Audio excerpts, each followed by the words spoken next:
업그레이드되기를 원하는 거예요. 말하자면 우리의 믿음이 초보에 머물지 아니하고 어떻게 되기를 원한다고요? 성숙되기를 원하는 거예요. 우리 주님은 그걸 원하고 있는데 우리들이 믿음이 없어서 그 단계 나가지 못하잖아요. 그리고 항상 우리는 믿음으로 행하지 못하고 머뭇하는 것이 우리들의 삶인 것을 보게 됩니다. 그래서 오늘은 이제 아가서 네 번째 시간으로 2장 7절에서 17절까지 말씀을 보도록 하겠습니다.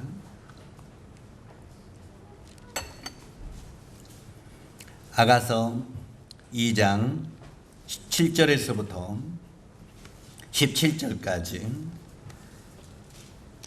우리 말씀을 우리 교독을 좀 하도록 하겠습니다.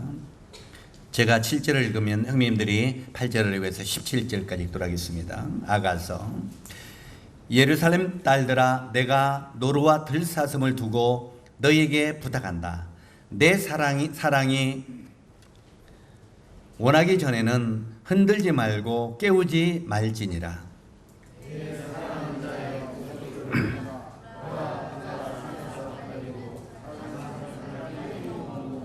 내 사랑하는 자는 노루와도 같고 어린 사슴과도 같아서 우리 벽 뒤에서 서서 창으로 들여다보며 창살 틈으로 엿보는구나.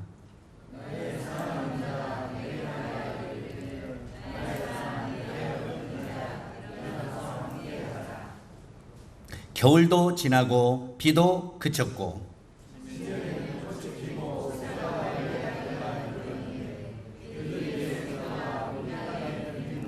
무화과나무에는 푸른 열매가 익었고 포도나무에는 꽃을 피워 향기를 토하는구나. 나의 사랑, 나의 어여쁜 자라, 일어나서 함께 가자.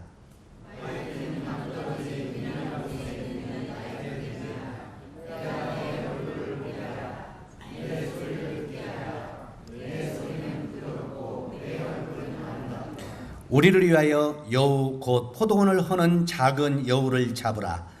우리의 포도원이 꽃이 피었습니다.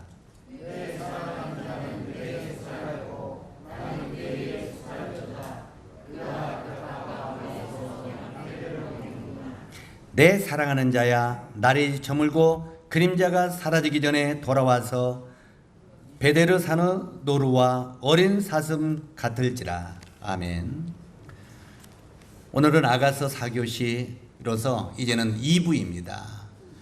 우리가 이 아가서 이제 그 개관을 우리가 첫 시간에 말씀을 드리면서 이 아가서는 머뭇거리는 사랑, 그 다음에 2부가 뭐라고 했습니까? 1부가 부르시는 사랑, 2부가 머뭇거리는 사랑이라고 말씀을 드렸는데 오늘 이 시간은 바로 이 머뭇거리는 사랑이라는 제목으로 교제를 나누기를 원합니다. 우리가 이 아가서를 쭉 읽어보면 이제 이 내용이 어떤 내용인가를 많은 사람들이 잘 이해를 못합니다. 때때로는 이 구원받은 오래 시간이 돼도 이 아가서의 내용이 이게 어떤 내용인가 이걸 잘 이해하지 못하는 분들이 있는데 이 아가서의 전체 내용을 우리가 알기 쉽게 설명을 드린다면은 이제는 우리가 처음에 구원받았을 때는 우리 예수님이 나를 위한 예수님이 됩니다. 그래 안 그래요? 나를 위한 그리스도. 그래서 나를 위해서 우리 예수님이 필요하다는 거예요. 이해 가십니까? 그래서 예수님이 나를 사랑하셨고 예수님이 나를 구원하셨고 예수님이 나를 도와주기를 원하고 예수님이 나의 모든 것을 이렇게 돌봐주기를 원하는 철저하게 중심이 내 중심입니다. 그래 안 그래요? 자, 우리 저 뒤에 이제 하진이가 이 참 어린 아이로서 태어날 때 모든 것이 지금 하진이가 부모를 위하여 삽니까? 자기를 위하여 삽니까? 다시 말해서 자기가 부모를 위하여 필요합니까? 부모가 자기를 위하여 필요합니까? 부모가 자기를 위하여 필요한 거예요. 그래서 이 부모가 자기 뜻대로 행해주지 아니하면 뭐가 나와요? 때가 나오죠. 울고 불고 떼쓰고 뒹굴고. 그래 안 그래요? 그러면서 모든 것이 엄마든지 아빠든지 나를 위해서 존재하는 사람인 걸로 알고 있다 그 말이에요. 그래 안 그래요? 그래서 내가 배고프면 나를 배부르게 해주고, 내가 아프면 나를 치료해주고, 모든 것이 나의 중심이다 그 말이에요. 그런데 나중에 이제 하진이가 커서 이제 직장을 들어갈 정도가 됐어요. 그러면 그때는 어떻게 합니까? 아빠 고맙습니다. 이제까지 나를 먹여주시고 키워주셔서 고맙습니다. 이제 내가 오늘 첫 봉급을 탔는데 아빠 양복 한벌 해드릴까요? 우리 민경이가 아빠 양복을 한번 해드리는가 안 해드리는가 모르겠어요. 용돈 몇 푼 주고 말았지. 그럴 줄 알았어요. 용돈 몇 푼 탔다고 주고 말았을 때 적어도 첫 월급은 뭐 제일 먼저는 하나님 앞에 드리고, 많은 부분을 하나님 앞에 먼저는 떼서 드리고, 그 다음에 아빠나 엄마 양복 정도는 네가 쓸 것이 없이 다 쏟는 것이 첫 월급의 의미 아닐까? 그래 안 그래요? 자, 지금 이제 민경이가 이렇게 어쩔 줄 이렇게 그냥 그럼 불편한데, 실제로 우리가 이제까지 일평생 엄마 아빠가 나를 도와줬으면은 내가 첫 봉을 타면은 그분을 위한, 부모들을 위한 이렇게 헌신으로 우리 마음이 바뀌어야, 자 그렇게 바뀌었어요. 근데 저도 우리 자매들이 첫 봉급을 탔을 때 저도 넥타이를 하나씩 얻어 입었으니까 저도 이제는 애들 보니 컸다. 그래 안 그래요? 어렸을 때 하진을 바라볼 때는 우리가 뭐라고 말합니까? 아이고 저놈이 언제 클까? 모든 것이 자기만을 위한 것이 언제 클까? 그래요 안 그래요? 그런데 이제 하진이가 직장을 다니고 첫 봉벌에서 섬기는 그 모습을 보면서 우리는 뭐라고 평가합니까? 야 저놈이 그제 어린 아이더니 이제는 다 컸구나. 그가 섬기는 모습을 보면서 부모의 마음이 기뻐요 안 기뻐요? 물론 부모가 가난하고 없어서 기쁩니까? 아니죠. 그 행동이 바뀌는 모습을 보면서 부모가 기뻐하는 거예요. 아멘. 그래서 바로 우리가 예수님이 우리에게 이제까지는 필요한 존재다 그 말이에요. 그분이 나를 구원해 주셨고, 그분이 나를 도와주셨고, 그분이 나의 모든 것을 해결해 주는 분으로 있다는 말이에요. 이건 바로 하진이 같이 우리가 신앙생활에 뭐입니까? 어린 아이 시절이었다 그 말입니다. 그러나 이제는 우리가 구원받고 나서 1년이 지나 5년이 지나 10년이 되어가면 우리들도 영적으로 어떻게 돼요? 성숙해져야 된다는 거예요. 이제 구원받은 지 10년이 돼 15년이 돼도 항상 애들같이 하나님 나를 도와주세요, 하나님 나를 도와주세요, 이런 애기 신앙으로 머물러 있지 말라 그 말이에요. 이해가십니까? 이제는 물론 부모들도 이 어린 아이들이 커가지고 민경이가 이제는 이제 커서 엄마 아빠한테 뭘 이렇게 그 옷을 한 벌 해주고 그랬어요. 그러면 엄마 아빠는 기분이 좋아가지고 민경이에게 뭘 주기를 원해요. 민경아, 너 직장 다니니까 이제 차 한 대 있어야지. 엄마 아빠가 차 한 대 사줄까? 몰라, 사주는 거 안 사주는 거 누가 사주는지 몰라겠어요. 지가 사는 거 찌는 거는 모르겠지만, 자 지금 제가 말하고자 하는 말은 옷 한 벌씩 해 주었는데 엄마 아빠가 기분이 좋아요 안 좋아요? 좋으면은 애에게 더 큰 걸, 이제는 차를 사주기를 원하는 마음이 있다고 말. 그리고 나중에 뭣도 사줘요? 집도 사주고자 하는 마음. 와, 민경이 입이 찢어진다. 지금 이게 뭔 말인지 여러분 감이 잡힙니까? 이걸 지금 이렇게 이야기할 때 바로 하나님이 우리들에게 원하시는 뜻이 무엇인지를 우리는 알아야 된다 그 말이에요. 바로 이제 이 민경이가 옷 한 벌 그걸 주님 앞 뭐냐면 부모에게 해줬을 때 부모들은 마음이 너무너무 기뻐서 차를 사주기를 원하는 이런 마음이 부모에게는 있다는 말이에요. 이해 가시죠? 바로 이 하나님은 우리가 하나님을 위하여 섬길 때 그분이 이제는 그래 이제부터는 나는 아무것도 안 할 테니까 너가 나를 섬겨라, 이런 하나님이 아니시라는 것입니다. 우리가 이제 하나님을 위한, 이제까지는 나를 위한 그리스도로 내가 살았지만 이제는 그리스도를 위한 내가 되어야 된다 그 말이에요. 그리스도를 위한 내가 될 때 이것을 신앙의 성숙이라고 말하고, 그 다음에 하나님이 우리들에게 더 큰 것을 공급해 주는 그런 하나님으로 우리 앞에 나타나게 된다는 것입니다. 우리가 하진이 때, 어린아이 때는 과자나 옷이나 이런 것들을 부모들이 해줬지만 나중에 그 애가 커서 부모를 섬기는 큰 성숙으로 왔을 때 그에게 차를 사주고 집을 사주는 이런 부모가 되는 것처럼 하나님은 우리들에게 더욱더 큰 것들을 주기를 원하시는, 우리 믿음이 성숙할 때 우리가 이제 하나님이 나를 도와주기만은 기다려야 하면서 하나님 앞으로 큰 것을 요구하지 말라 그 말입니다. 이해 가십니까? 아직 하나님을 섬길 줄도 모르면서 어떻게 하나님으로부터 큰 것을 요구하냐 그 말이야. 우리가 이 하나님을 적은 것으로 풍성하게 섬기는 자가 됐을 때 하나님은 우리가 큰 것이 뭐가 필요한 것을 알고 그것을 주시는 하나님이시다. 바로 이런 내용을 지금 펼쳐나간 것이 아가서입니다. 이해 가십니까? 이 아가서는 그 다음에 두 번째 이 아가서 전체를 통해서 우리에게 하나님이 나타나기를 원하시고 우리에게 깨닫기를 원하시는 두 번째 뜻이 있는데, 그것은 우리가 이 구약성경 열왕기하 2장을 보면은 이 엘리야와 엘리사의 관계가 많이 등장되어 있죠. 엘리야는 스승이고 엘리야는 제자입니다. 자꾸 내가 헷갈리네. 이 엘리사는 제자입니다. 그런데 이 엘리야가 바로 이 엘리사를 훈련시킵니다. 열왕기하 2장에. 그런데 그 훈련시킬 때 어떻게 합니까? 하나님이 나를 길갈로 인도하신다. 길갈에서부터 시작합니다. 길갈이라는 뜻은 무슨 뜻입니까? 창세기 길갈은, 구약의 길갈은 굴러간다는 뜻이에요. 애굽의 모든 수치가 굴러간다 이런 뜻으로 성경에 해석이 되어 있는데, 실제로는 이 십자가의 은혜로 우리 신앙이 굴러간다 이런 의미예요.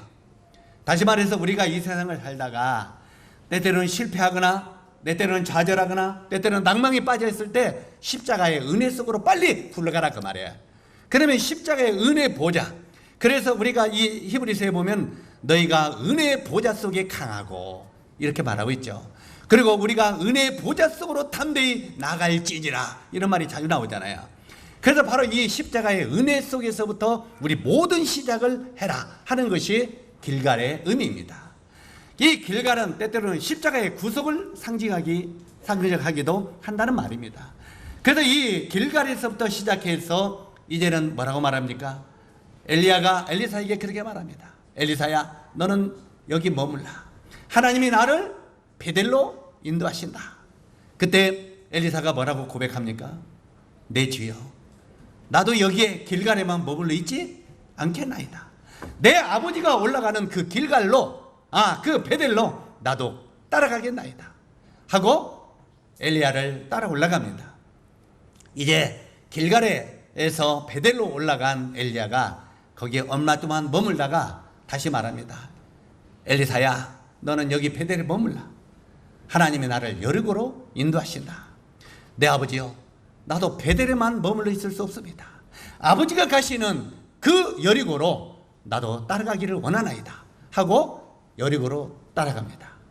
그 다음에 여리고에 있던 엘리야가 이제 하나님이 나를 요단으로 인도하신다. 요단까지 따라갑니다. 요단에서 이제는 하나님이 나를 하늘로 부르신다. 승천이죠. 하늘로 부르신다. 그러니까 엘리사가 내 아버지요, 나도 그 하늘까지 올라가겠다. 아니다. 하나님이 나는 때가 맞춰서 부르시지만 너는 아직 이 땅에 머물라 하면서 엘리야가 하늘로 불말을 타고 올라가는 장면이 나오죠. 바로 여기에 이 스승인 엘리야가 엘리사를 훈련시키는 과정입니다. 바로 이 제자를 어떻게 훈련시키고 우리가 신앙생활에 어떻게 진보를 해가야 될 것인가를 지금 말하는 교훈이라는 것입니다. 그러면 여기서 말하는 길갈은 십자가의 구속을 의미한다고 했죠. 그러면 베델은 뭡니까? 하나님과 교제. 구약에 보면 베델은 하나님의 집이라는 뜻입니다. 이 집은 교제가 있는 것이죠. 다시 말해서 우리가 십자가의 은혜로 구원받았으면 이제는 우리 주님과의 깊은 교제 속으로 들어가라 그 말입니다. 사랑하는 형제 자매 여러분, 우리가 정말 주님 앞에 기도하지 아니하고 주님 앞에 하나님의 말씀을 가까이 하지 아니하면서 주님과 우리는 교제할 수 없는 것입니다. 교제는 어디를 통해서 합니까? 우리가 성경을 통해서 합니다. 주님 앞에 기도하고 주님의 말씀을 묵상하고 정말 주님의 말씀과 친근한 학도가 되어갈 때 주님과의 친밀한 교제가 이루어지는 것입니다. 우리 한번 생각해 보세요. 우리 때때로 우리 이내자매님 경호하고 이제 멀리 떨어져 있다 보니까 때때로는 남남 같은 의식이 안 들어요? 교제가 끊기는 것이 안 느껴요? 그러다 보니까 저놈이 언제 저하고 밥 한 그릇 먹었나? 언제 저하고 대화 한번 했지? 그러다 보니까 아쉬워서 내 쪽에서 자꾸 전화를 하죠? 그래 안 그래요? 그런데 자식들은 잘 전화도 해야 안 해요? 아쉬운 쪽은 부모요. 항상 부모 쪽에서 경호야 잘 지내냐? 예, 뭐라고 했어요? 혼자 이러죠. 예, 자식들은 퉁명스러워. 이건 하나님과 우리 관계하고 똑같아요. 하나님은 우리와 함께 하시고 친밀한 관계를 계속 누리기를 원하는데 우리는 하나님 왜 전화했어요? 아이 나 지금 잘 지내고 있는데 왜 전화하셨어요? 맞으면 성령이 양심을 통해서 딸랑딸랑딸랑 하나님의 말씀을 통해서 딸랑딸랑 해도 왜 전화했어요? 이게 우리의 모습이다 그 말이에요. 그렇지 않습니까? 여러분은 지금 그렇게 신앙생활 하지 않습니까? 하나님이 여러분에게 가까이 하기를 원하고 교제하기를 원해도 여러분이 하나님 왜 전화했어요? 그냥 나 잘 지내고 있으니까 끊어요. 우리 그런 신앙생활을 하고 있는 사람 아닌가 생각해 보라는 것입니다. 이것은 하나님은 우리에게 이 베델의 친밀한 교제를 하기를 원하고 있어요. 그런데 우리 쪽에서 그걸 멀리하고 있다 그 말이에요. 실제로 여러분들이 기도를 계속 끊임없이 그 다음에 주님의 말씀을 참으로 가까이 읽고 묵상하면 하나님과의 친밀한 교제 관계가 된다는 말입니다. 그러면 이제 하나님과 친밀한 교제하게 되면 우리 심령이 평강을 얻게 되고 우리 심령이 안정을 얻게 되죠. 그런데 그 다음에 뭐라고 말합니까? 우리를 여리고로 내려오라고 말합니다. 여리고는 뭡니까? 여리고는 싸움이 맹렬한 곳입니다. 싸움이 있는 곳입니다. 그런데 여리고는 싸움이 맹렬한 곳인데 단 믿음으로 싸우면 승리가 보장된 곳입니다. 이해 가시죠? 여리고는 쉬는 곳이 아닙니다. 전쟁과 싸움이 있는 곳입니다. 그런데 믿음으로 싸우면 모든 것이 승리가 보장된 싸움이 여리고의 싸움입니다. 여리고에 내려가서 믿음으로 행하지 아니하고 믿음으로 싸우지 않으면 그것은 100% 실패하고 맙니다. 패배하고 맙니다. 그렇기 때문에 이 여리고는 바로 이 믿음으로 전쟁이 있는 곳인데 실제로 이 베델의 깊은 교제로 우리가 성령의 충만함을 얻고 세상에 나가서 세상과 싸움을 싸우라는 것입니다. 그러면 단 믿음으로 싸울 때 우리에게 승리가 보장되는 것이다. 이것이 바로 여리고입니다. 자, 이런 관계들 바로 이 열왕기하 2장에 나오는 엘리야가 엘리사를 가르치는 그런 훈련의 과정 이런 것들을 지금 이 아가서의 영적 의미 속에 다 펼쳐놓고 있다고 하는 말입니다.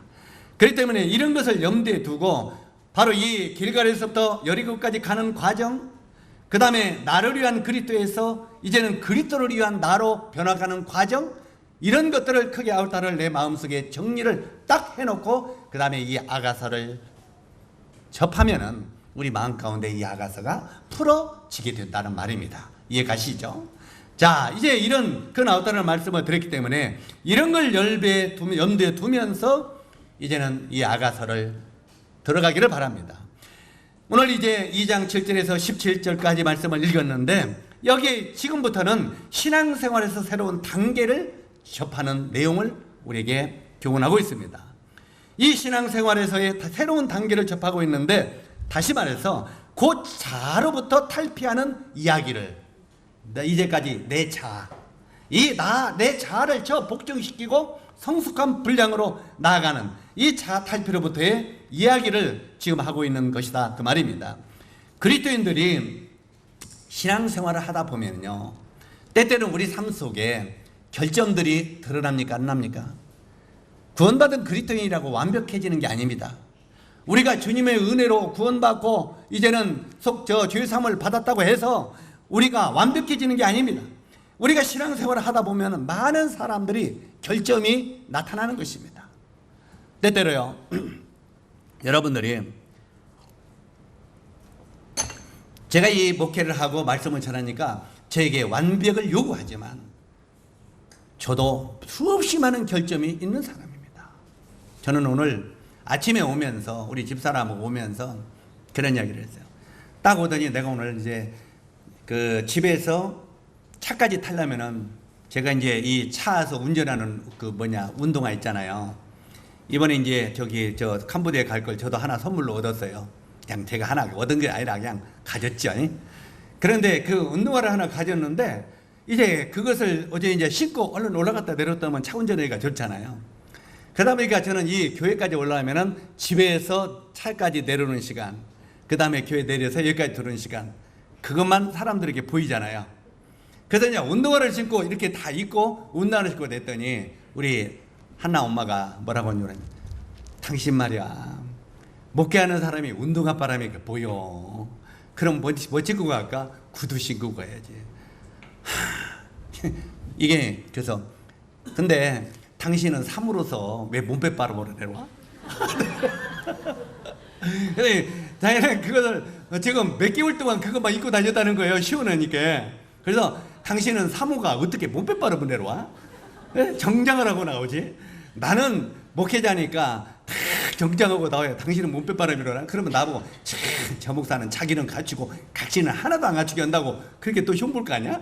이왕에 벗으려면 다 벗고 작업 입으려면 다 입고 정장하려면 똑같이 해야지. 그래 안 그래요? 변하려면 둘이 똑같이 변해야죠. 혼자만 자꾸 변하고 그러니까 나는 불편해요. 때때는 운동화 바람이 좋더라고 말이에요. 편하고. 근데 참 이 제재받는 게 너무 많더라고 말이죠. 보는 눈이 너무 많고. 실제로 이제는 저희 아파트에서는 다 알아요. 제가 목회자인지. 그래가지고 해가지고 저는 그 사람들은 나는 그냥 그 사람들을 모르니까 모르는 것 같지만 다 알고 있어요. 그러다 보니까 하는 행동, 하는 말 모든 것들을 눈여보고 있다 그 말이에요. 그러나 우리가 일 보다 보면은 우리의 모습이 아무리 신앙생활을 오래 했다도 우리의 결점이 보여요 안 보여요? 수없이 많은 결점들은 우리 사람에게서 보이게 되어 있다는 말입니다. 실제로 그런데 이 결점이 드러난다고 하는데 이 결점이 나는 결점이 많은 사람이요, 정말 나는 약한 사람이요 하고 자기 결점을 자기 스스로 인정한다고 해서 그 결점이 변화되는 것은 아니라는 말입니다. 이해 가십니까?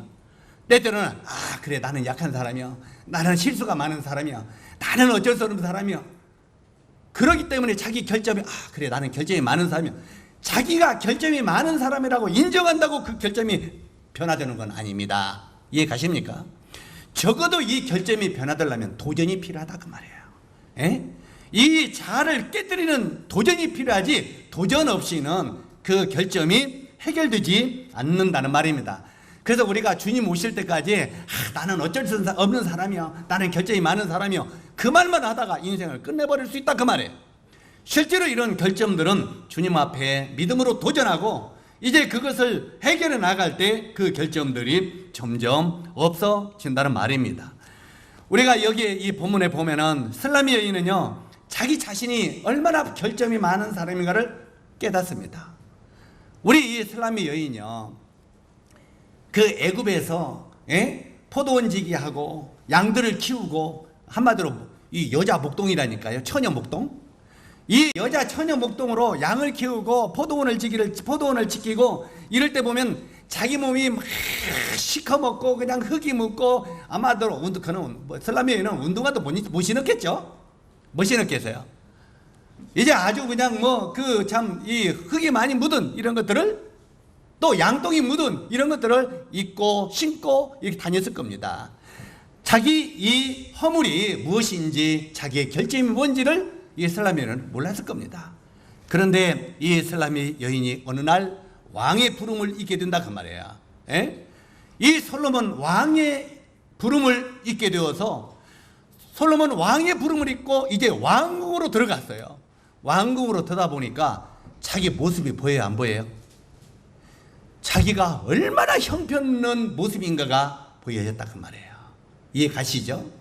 그래서 우리 그리스도를 참 우리가 통해서 구원을 받았지만 우리 주님을 알고자 하는 마음이 우리 마음속에 있죠. 그러나 우리 주님을 알면 알수록 내 허물이 얼마나 더 많은가를 우리가 볼 수 있다 그 말이에요. 율법에 우리를 비춰보면 비춰볼수록 내가 얼마나 큰 죄인인가를 알 수 있는 것처럼 바로 이 예수 그리스도의 은혜 속에 가까이 들어가다 보면은 우리가 많은 결점이 보이게 되는데, 여기 나오는 이 설람의 여인도 자기 결점을 보는데 그 중에 대표적으로 크게 4가지 결점을 보게 된다는 말입니다. 자, 첫 번째는 이 부활된 생명의 능력인데 2장 8절을 보시기 바랍니다. 내 사랑하는 자의 목소리로구나. 보라, 그가 산에서 달리고 작은 산들을 빨리 넘어오는구나. 이렇게 써 있는데, 그녀는 지금 사랑하는 연인의 음성을 듣습니다. 누구의 음성을 들었다고요? 사랑하는 연인의 음성을 들었습니다. 이 음성을 듣고 속으로 기뻐합니다. 이 굉장히 속으로 기뻐해요. 그러나 사랑하는 여인의 말을 듣고 기뻐는 하지만 순종하지 않고 머뭇거린다는 말입니다. 자, 여기서 우리가 한 가지 짚고 넘어갈 것은, 우리가 우리 주님의 은혜를 듣고 구원을 받았어요. 그리고 주님이 우리를 사랑한다는 것을 우리 들었어요. 그러면 우리 주님이 우리를 죄를 사하시고 우리와 함께 하시고 우리를 도우시니까 우리 마음이 기뻐요, 안 기뻐요? 우리 마음이 기쁨이 있다 그 말이에요. 그런데 기쁨이 있으면 그 다음에 어떻게 해야 돼요? 순종을 해야 되잖아요. 그런데 우리 마음 가운데 그분의 음성을 듣고 그분의 은혜를 듣고 기뻐하기는 하는데 그분 앞에 순종하고자 하는 마음은 없다는 말이에요. 지금 이걸 이야기하는 것입니다. 다시 보시기 바랍니다. 여기 보면 이 연인의 말을 듣고 기뻐는 하지만 순종하지 아니하고 지금 이 설람의 여인이 머뭇거리고 있다는 말입니다. 여기에 산을 달리고 작은 산을 넘는다는 것은 어떤 의미겠습니까? 때때로 우리가 세상의 직장, 세상의 학교, 세상의 사업장, 우리가 사는 집안, 어디서든지 우리 주님이 우리와 함께 계시고 우리와 동행하신다는 말입니다. 산을 달리고 작은 산을 넘는다. 바로 이 세상의 직장과 학교, 사업장, 집안 어디나 우리 주님이 함께 계십니다. 실제로 이 신앙생활에서 새로운 차원은 이제 십자가의 구속에서부터 시작되죠. 그리고 이제 그 구속에서부터 시작되어서 이제는 참된 부활의 생명 속으로 넘어가라고 말하고 있는 것입니다. 이 부활의 영광된 그런 신앙 생명으로 넘어가라고 하는데, 실제로 이 주님은 부활된 생명과 사랑을 가지고 우리에게 찾아오는 것입니다. 찾아오면서 이제 우리를 부르고 계시죠. 그리고 우리를 정말 그분 안에 거하기를 원하는 거예요. 이제 때때로는 우리와 함께, 나와 함께 살자. 우리 때때로는 또 이야기로 빠져나가면 조금 길어지겠습니다만, 어떤 남자가 이제 어떤 여자를 사랑함으로 말미암아 프로포즈를 하죠. 그죠? 프로포즈를 하면은 그 다음에 프로포즈를 하는데 평생 이제 우리 어떤 그 핸섬한 신랑이 우리 민경이한테 프로포즈를 했는데, 평생 당신은 당신 집에서 살고 나는 우리 집에서 살고 그리고 우리 서로 사랑합시다, 이런 신랑이 있겠느냐 그 말이에요. 없다 그 말이에요. 그러면 어떻게 되느냐? 우리 집에 들어와라. 그리고 결혼해서 나와 함께 거하자고 말합니다. 이해 가십니까? 바로 우리 주님이 우리와 함께 거하자고 한다 그 말이에요. 이제 네가 이 부활된 생명 속에 거하라는 말은 부활된 이 영광의 생명 속에 나와 함께 거하자고 이렇게 부활된 생명과 사랑을 가지고 이렇게 접근해 오는데, 이 말씀에 우리들은 순종하지 않는다는 말이에요. 응답하지 않는다는 말이에요. 실제로 이 순종하는 많은 부분에서 이 신앙생활에 많은 장애가 이제는 오게 되는데, 이 9절에 한번 보시기 바랍니다. 내 사랑하는 자는 노루와도 같고 어린 사슴과도 같아서 우리 벽두에 서서 창으로 들여다보며 창살 틈으로 엿보는구나. 이렇게 기록되어 있어요. 한번 중간에 있는 말씀을 따라서만 한번 읽어주시기 바랍니다. 우리 벽두에 서서. 여기 보니까 주님과 우리 사이에, 실제로 이 주님이 우리를 사랑하지만 주님과 우리 사이에 벽이 생겼다고 하는 것을 말하고 있습니다. 하나님이 우리를 사랑하십니다. 그리고 우리를 구원해 주셨어요. 우리를 구원해 주시기 위하여 그 아들 예수님을 보내셔서 이제 우리 죄를 위하여 피 흘려 죽으셨어요. 그만큼 우리를 사랑하시고 이제 우리에게 함께하기를 원하지만 그 주님과 우리 사이에 벽이 생겼다는 말입니다. 그녀는 이 왕의 사랑을 알았습니다. 여기에 이 설람의 여인은 솔로몬 왕의 사랑도 알았어요. 그리고 이 솔로몬 왕의 음성도 분별하게 됐다는 말입니다. 분별하게 되었는데, 그러나 그분의 사랑과 도우심만 원하지 헌신된 삶에 무관하게 될 때 우리 주님과 우리 사이에 벽이 생긴다는 말입니다.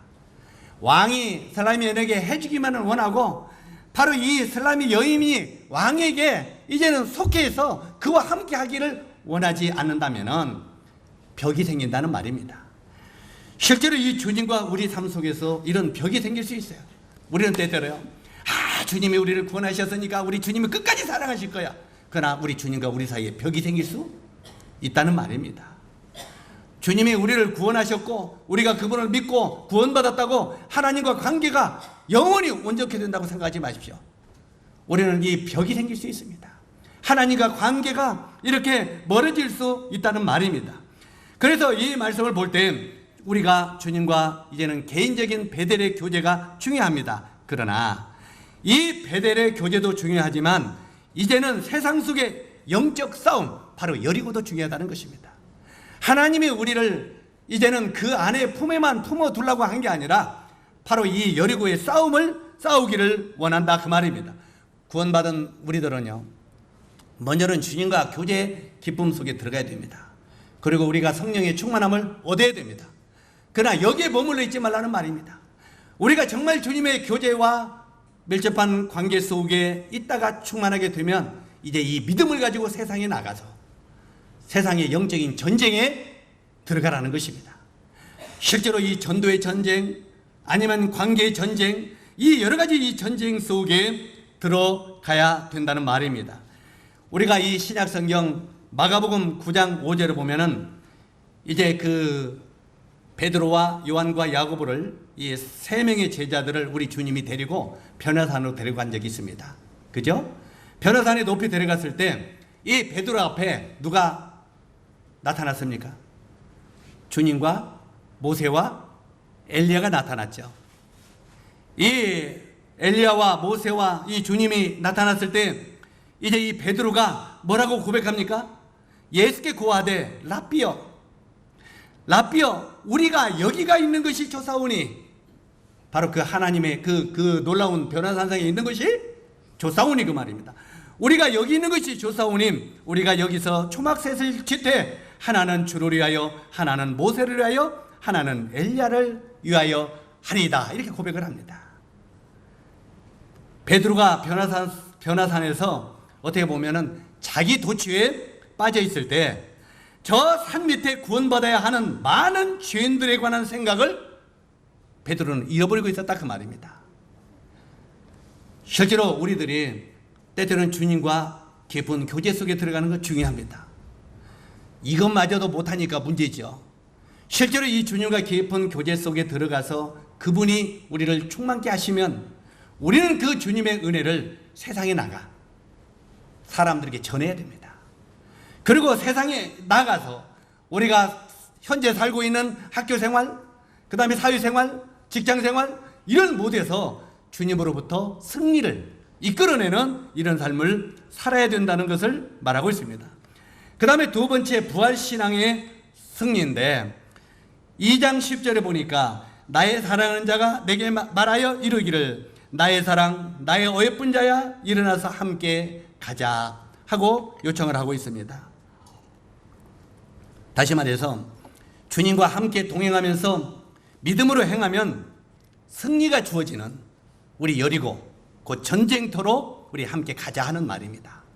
사랑하는 자야, 이제는 나와 함께 일어나 가자.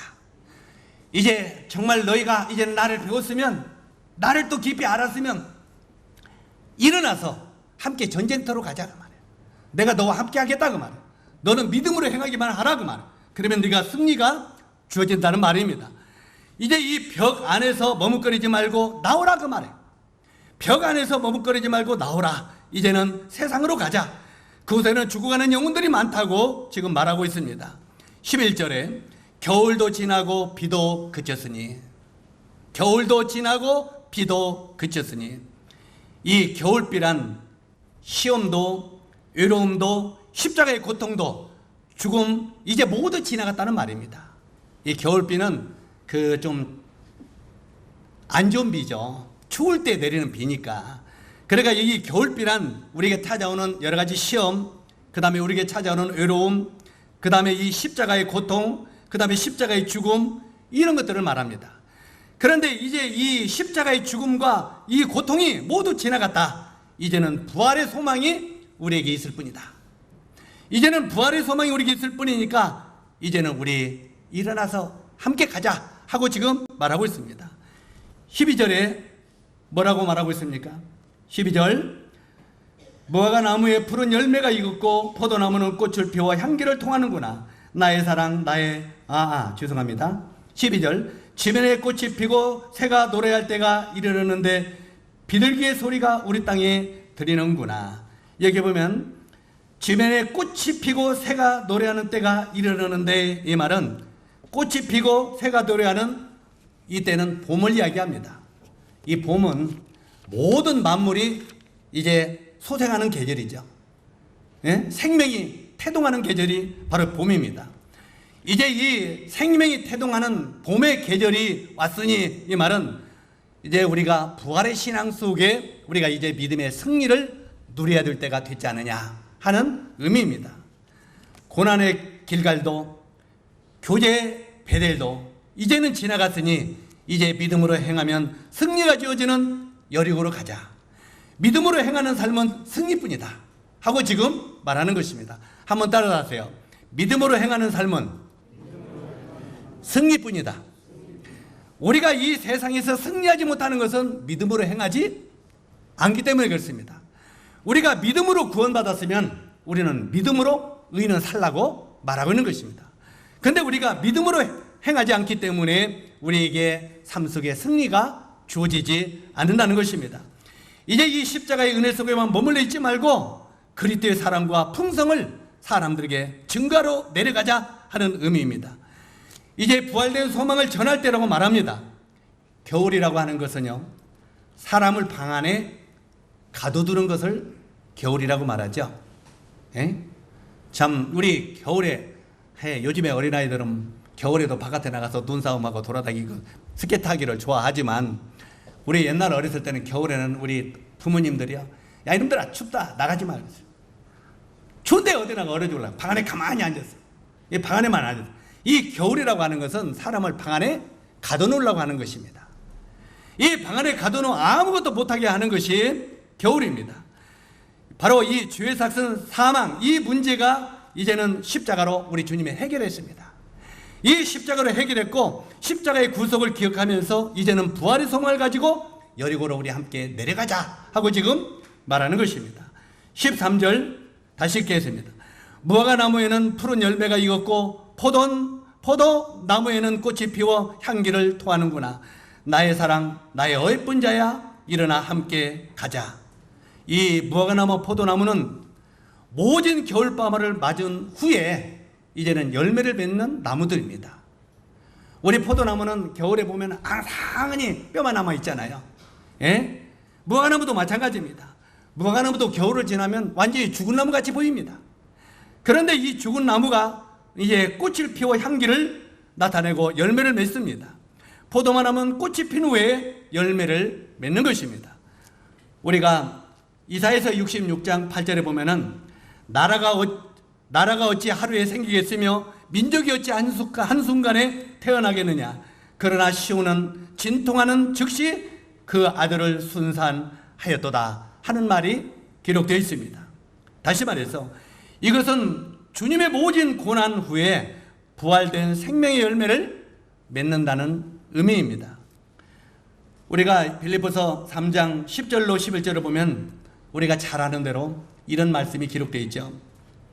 내가 그리스도와 그 부활의 권능과 그 고난의 참여함을 알고자 하여 그의 죽으심을 본받아 어떻게 해서든지 죽은 자 가운데서 부활에 이르려 하노니. 이게 사도 바울의 고백입니다. 다시 반복합니다. 내가 그리스도와 그 부활의 권능과 그 고난의 참여함을 알고자 하여 그의 죽으심을 본받아 어떻게 해서든지 죽은 자 가운데서 부활에 이르려 하노니. 바로 이 십자가의 고난을 통해서 부활의 소망을 가지고 복음의 전쟁하러 우리 여리고로 내려가자고 지금 강권하는 내용입니다. 그 다음에 세 번째 십자가의 부름입니다. 14절을 보시기 바랍니다. 바위 틈 낭떠러지 속에 비둘기야 내가 내 얼굴을 보게 하라 내 소리를 듣게 하라. 이런 내용이 나옵니다. 바위 틈의 낭떠러지 속에 비둘기야 내가 내 얼굴을 보게 하라 내 소리를 듣게 하라. 이 말이 무슨 말입니까? 이 바위 틈의 낭떠러지 속에 비둘기야 내 얼굴을 보게 하라 하는 의미는 이제는 너는 십자가의 흔적을 경험해야 된다고 하는 의미입니다. 우리 주님이 십자가를 지셨습니다. 그러면서 우리들에게 뭐라고 말하십니까? 너희는 너희 십자가를 지고 나를 따르라고 말하고 있습니다. 그런데 우리들은 십자가는 경험하지 아니하려고 합니다. 주님은 분명히 우리는 주님의 십자가는 못 집니다. 그러나 우리 십자가가 있다는 것입니다. 우리 형제 자매들에게 각자에게 주어진 십자가가 있어요. 그 십자가를 지고 나를 따르라고 합니다. 어떻게 따르라? 믿음으로 따르라. 그런데 우리들은 때때로는 주님의 은혜는 받으려고 하면서도 우리에게 지고 갈 십자가는 지지 아니하려고 합니다. 그런데 실제로 이 십자가의 흔적을 우리는 경험해야 된다고 말하고 있습니다. 너는 주의 죽으심에 또한 참여해야 된다고 말합니다. 우리 떡을 떼면서 때때로는 우리 형제 자녀들이 떡에 대한 진정한 의미를 아는지 모르겠어요.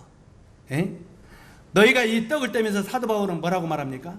주의 죽으심에 참여하려 함이니라. 이 떡에 대한 이야기를 하면서 그렇게 말하고 있어요? 안 하고 있어요? 주의 죽으심에 동참하려고 한다 그 말이에요. 적어도 우리가 떡을 떼면서요, 아 그렇다, 주님이 나를 위하여 이렇게 희생을 하셨는데 나도 이 주의 죽으심에 나도 참여해야 되겠다. 다시 말해서 나에게 찾아오는 고난, 나에게 찾는 고통, 나에게서는 많은 어려움, 내가 이걸 믿음으로 정말 주님을 위하여 참여해야 되겠다 하는 의미로 이 떡을 나누라고 말하고 있는 것입니다. 근데 우리는 떡을 떼면서도 고난은 죽어도 참여하지 아니하려고 한다 그 말입니다. 이해 가십니까? 아, 나는 다른 건 영광은 좋은데 고난은 싫어요. 그런데 주님은 너의 고난도 십자가의 흔적을 너는 경험해야 된다. 너는 주의 죽으심에 참여해야 된다. 내가 그리스도의 십자가의 흔적이 있을 때 나는 너를 사랑한다. 이 말이 뭔 말입니까? 그 스데반이 돌에 맞아 순교당하면서 죽었죠. 에? 그때 스데반의 얼굴이 어떻게 변했어요? 천사의 얼굴같이 변했다고 했어요. 근데 스데반이 어떻게 해서 천사의 얼굴같이 그 얼굴이 변했습니까? 눈을 들어 하늘을 바라봤어요. 우리 주님을 바라봤어요. 그런데 우리가 성경을 보면은 부활하신 주님이 하늘로 올라가셔서 하나님 우편에 앉아 계신다고 그랬어요. 근데 스데반이 돌로 맞아 죽을 때는요, 하나님 우편에 서신 것을 보는도다 스데반이 그랬어요. 예수님이 앉아 계셨어요? 서 있었어요? 서 있었어요. 왜 주님이 서 있었겠습니까? 지금 제자인 스데반이 주님의 십자가에 동참하고 있는 거예요. 그래 안 그래요? 죽음에 동참하고 있는 거예요.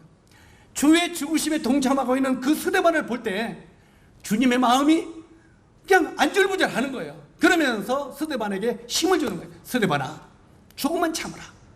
지금 네가 돌에 맞아서 피투성에서 죽어가고 있지만 네가 복음을 하여 그 고난의 길을 참여하고 있는데 조금 있으면 나의 영광에 네가 참여될 것이다. 기다려라. 조금만 기다려라. 너에게 찾아오는 고통을 승리하라. 믿음으로 이겨라 하고 주님이 일어서서 스데반에게 힘주고 있는 것입니다. 이해 가십니까? 여기서 우리는 뭘 배웁니까? 우리에게 때때로는 우리가 십자가의 죽으심에 우리가 동참하고 있을 때, 다시 말해서 이 세상을 살아가면서 주를 위하여 우리에게 오는 고난에 우리가 참여할 때 우리 주님이 우리와 함께 하시면서 우리에게 힘주시기를 원하신다는 것입니다. 너희가 지금 나를 위하여 받는 고난이 힘드니 조금만 기다려라. 너는 영광을 보게 될 거다. 정말 네가 십자가를 위하여 나를 위하여 고난을 받고 어려움을 겪는다면 기다려라. 조금만 참으라. 믿음으로 참으라. 그러면 네가 승리가 주어질 것이다 하면서 우리에게 힘을 주고 계시다 그 말입니다. 십자가의 고난을 통해서 이 부활의 소망을 가지고 복음의 전쟁을 하러 우리 여리고로 내려가자. 여리고에 내려가서 너는 믿음으로 싸워라. 그러면 네가 승리가 보장될 것이다 하고 말합니다. 그리고 내가 너를 사랑한다. 그런 너는 참으로 아름답다. 바로 이 우리 주님이 스데반을 보면서 얼마나 아름답다고 말하겠습니까? 정말 너는 나의 길을 따르는 나의 제자구나. 참 이런 걸 볼 때 우리가요, 주님의 십자가에 참여하지 않으면서 한날의 영광을 얻으려고는 생각하지 마십시오. 우리가 주님의 십자가에 동참하지 않으면서 하늘나라의 영광을 기대하는 것은 참 그것은 아니란 생각입니다. 우리는 십자가에 이런 흔적을 가지고 그분을 따를 때, 십자가를 지고 그분을 따를 때 우리를 아름답다고 말하는 것입니다. 이게 14절의 의미입니다. 그 다음에 마지막으로 네 번째, 장애물을 제거하라고 말합니다. 2장 15절 뭐라고 이렇게 있습니까? 우리를 위하여 여우 곧 포도원을 허는 작은 여우를 잡으라. 우리의 포도원이 꽃이 피었습니다. 작은 여우는 포도나무의 연한 가지를 부러뜨리는 일을 합니다. 우리요, 아마 오늘 김금동 형님이 안 보이는데요, 포도가수원을 와서 이 포도나무를 심어보면 이제 그 봄에 포도 이 권 가지에서 가지가 나오죠. 이 가지가 나오고 가지에서 포도 열매가 이렇게 꽃이 피고 열매가 맺습니다. 그런데 이 포도원 여기서 나오는 가지, 이거 연해요, 연하지 않아요. 그런데 그 이스라엘도 그렇고 팔레스타인도 그렇고 보면은 포도나무가 이게 크지 않아요. 이 얕아요. 우리 요즘에 한국에도 포도나무를 얕게 이렇게 하죠. 그런데 이 포도나무가 꽃이 피고 열매가 맺을 때 그 포도나무 냄새가 좋은지 여우가 많이 모인대요. 그 포도나무 가수원에. 그래가지고 그 순이 이렇게 나는데 요것들이 거기서 신나게 그냥 노는 거예요. 한마디로. 그러면 그 연한 가지가 어떻게 돼요? 여기저기 다 떨어지고 깨지고 잘라지고 하겠죠. 그러니까 이 여우들이 포도원의 그 포도나무들을 완전히 망쳐버리는 거예요. 한마디로 그냥 개판을 부려버리는 거예요. 그냥 완전히 그 포도원에 뒹굴고 그냥 난장판을 부려요. 때때로는 하나님의 교회에 난장판을 부리는 성도가 있을 수 있어요. 에? 하나님의 교회를 어지럽히는 사람들은 작은 여우라고 말하는 거예요. 이 여기에 포도원은 교회를 말합니다. 영적인 교회예요. 그럼 우리들은 내가 이 교회를 세우는 사람인지 교회를 망가뜨리는 사람인지를 살펴봐야 돼요. 정말 이 교회를 어지럽히는 사람은 작은 여우라고 말하는 겁니다. 왜? 여기 보면 작은 포도원을 허는 여우를 잡으라 이렇게 말하고 있어요. 작은 여우는 포도나무 연한 가지를 계속 부드러뜨리고 열매를 맺지 못하게 합니다. 이 여인들이 실제로 이 여인은 작은 여우를 잡으라는 명령을 듣습니다. 실제로 작은 여우는 십자가 속에서 이 단지를 어지럽혀 가지고 영적 열매를, 한마디로 교회를 어지럽혀서 영적 열매를 맺지 못하게 하는, 방해하는 사람들, 이런 사람들을 작은 여우라고 말합니다. 작은 여우는 다시 반복합니다. 무엇이 이제 영적인 의미로는 무엇을 말하겠습니까? 이 작은 여우는 옛 생활의 모습입니다. 나의 옛 생활의 모습. 한번 따라서 하세요. 나의 옛사람. 나의 옛사람. 나의 옛사람은 작은 여우다. 여러분의 마음속에 있는 옛사람은 작은 여우입니다. 이 자기 속에 있는 작은 여우, 옛사람이 튀쳐나오면 어떻게 돼요? 우리가 옛사람이 튀어나오면은 저 사람이 정말 구원받은 사람인가? 소리를 들어야 안 들어요? 우리 박재희 형제님이 내가 눈을 딱 보면은 형제님이 참 우리 좀 순하게 보여요, 안 보여요? 그런데 우리 박 형님도 성깔이 있게 있어요. 보통 성깔이 이런 게 아니에요. 딱 눈 보면 알아요. 인자함 속에 성깔도 있어요. 자비 속에도 성깔이 있어요. 근데 성깔 없는 사람은 또 병신이죠. 그런데 지금 제가 하고자 하는 말은 이 안에 있는 이것들이, 이게 옛사람이에요. 근데 이게 가끔 튀어나올 때 있어요, 없어요? 예? 아마 제 안에도 이 작은 여우들이 수없이 많이 있는데 이것들이 튀어나와서 막 뛰어다니 보세요. 내가 오늘 여기서 그냥 튀어나와서 옛사람이 뛰어나와서 우리 용주형제 한번 뛰자, 그냥 싸우자고 막 해보세요. 했다고 해보세요. 교회는 완전히 난장판돼야. 그래, 안 그래요? 정말 여기에 우리가 하나님을 섬기는 교회냐 뭐냐 소리 나와요, 안 나와요? 바로 이 옛사람이 튀어나오는 것은 작은 여우인 거예요. 이해 가십니까? 그래서 여러분 마음속에는 작은 여우, 옛사람이 튀어나오지 않게 하라고 말해요. 이해 가십니까? 우리 안에 있는 작은 여우, 내 있는 마음속에 이 안에 있는 때때는 막 성을 내는 거, 화를 내는 거, 막 소리 지르는 거, 이게 전부 작은 여우들이라고 말해. 다 옛사람들. 이 옛사람이 튀어나와서, 작은 여우가 튀어나와서 교회를 어지럽히지 않게 하라 하는 말이에요. 교회를 무너뜨리지 않게 하라, 포도원을 무너뜨리지 않게 하라 그 말이에요.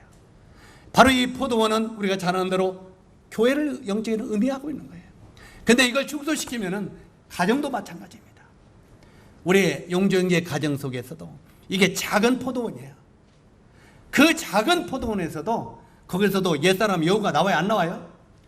가정에서 작은 여우가 튀어나오면 부부싸움이 하고 부자 싸움이 오고, 예? 형제간 싸움이 오고 와요, 안 와요? 형제간 싸움이면 거기서 이제 뭐가 돼요? 가정이 아름답게 세워져요? 파괴돼요? 가정이 파괴되는 것입니다. 이걸 지금 교회만 국가시키지 마십시오. 가정도 작은 교회입니다. 이 가정을 파괴시킬 때도 거기서 작은 여우가 드러나오면 가정이 파괴되는 거예요. 하나님의 교회에서도 옛사람인 작은 여우가 튀어나오면 교회가 파괴되는 거예요. 그래서 여기 지금 우리를 위하여 여우 곧 포도원을 허는 작은 여우를 잡으라. 작은 여우, 바로 이 작은 여우가 포도원을 헐지 못하도록 그를 잡으라 하는 말입니다. 우리의 옛생활의 모습들, 때때로는 거짓, 탐욕, 미움, 시기, 질투, 성냄, 이런 모든 것들이 나의 옛사람입니다. 그리고 작은 여우들이요. 이 여우는요, 포도나무 뒤편에 숨어서 있습니다. 이 포도나무가 이렇게 울타리가 있으면 그 뒤편에 숨어 있어요. 숲을 속에. 이 숲을 속에 숨어 있었다가 이제는 이 포도가 이제는 처음에 뼈다구만 있을 때는 여기저기서 보여요, 안 보여요? 예? 제가 무의도에 옛날에 가보니까 포도가수원에 노루가 잘 내려오더라고요. 잘 내려오는데 겨울에 이렇게 내려오면은 그 밤에 서치라이트를 탁 피면은 노루가 싹 보이면서 막 파란 불을 켜고 딱 쳐다보고 있어요. 불을 켜면 쳐다보고 있어요. 그러면 옛날에 그 지금 미국에 가 있는 분이 포수인데 탁 그놈에 팡 쏘면 그냥 툭 떨어져요. 하고 밤에 제가 갔을 때 너댓 마리를 한 번에 잡고 막 그랬는데, 이 노루가 제일 많이 내려올 때가 봄이랍니다. 봄에는 왜 많이 내려오겠어요? 새순이 나오면 맛있어요, 맛이 없어요? 새순이 나와서 거기서 뭐가 또 열어요? 새순에서 포도가 좀 아시게 열으면은 그것까지 따먹으면 너무너무 기가 막힌 맛인 거예요. 그러니까 이 포도, 그 줄기를 따먹고 열매를 따먹으려고 노루가 나오는 거예요. 내려와서 하면은 노루밭을 완전히 망쳐버린대요. 노루가 이 포도밭을 완전히 망쳐버린대요. 그러니까 그냥 봄에 되면 그냥 막 다 집집마다 총 갖고 잡으려고 그래요. 이 무의도가 이 노루가 많아서. 그런데 바로 지금 거기는 실제로 노루지만 이 성경에는 지금 뭐예요? 작은 여우예요. 여우가 이 포도원 바깥에 있다가 이제는 이 움이 나고 포도 열매가 열기 시작하면 막 하대고 다니면서 포도원을 완전히 해치고 망가져버리는 것입니다. 바로 이 십자가의 은혜를 우리가 때때로 말하면서 교회를 어지럽히는 작은 여우를 잡지 아니하면 작은 쥐들이 계속 돌아다닌다는 거예요. 우리 마음속에 있는 작은 여우를 잡지 아니하고 내보내면, 품어내놓으면 이것은 가정에서 돌아다녀요. 가정을 무너뜨리고 교회에서 드러내놓으면 교회가 무너뜨리고 직장에서 내어놓으면 직장이 무너뜨리는 거예요. 뭔 말인지 이해가십니까? 그래서 우리 마음속에 자리 잡고 숨어있는 옛사람, 바로 이 작은 여우를 잡지 않으면 안 된다고 말하고 있습니다. 바로 왜 잡지 않으면 계속 가정이나 교회나 사회나 피해를 입히기 때문에 그렇다 그 말입니다. 이것이 바로 이 15절의 내용입니다. 더 조금 해야 되겠습니다만 시간을 맞추기 위해서 여기서 마치도록 하겠습니다. 여기에 나타나는 여러 가지 영적 의미들을 우리 형제 자매님들이 마음속에 새기고 이제 여기에 나오는 머뭇거리는 사랑, 다시 말해서 이런 속에 너희가 머물러 육신 속에 머물러 있지 말고 이제는 나오라, 나와라, 나와 함께 동행하자 하는 이 주님의 부르심을 여러분 듣게 되시길 바랍니다. 그리고 주님의 부르심이 입었으면 머뭇거리지 말고 이제는 그분의 음성에 순종을 해야 된다고 말하고 있습니다. 기도하겠습니다.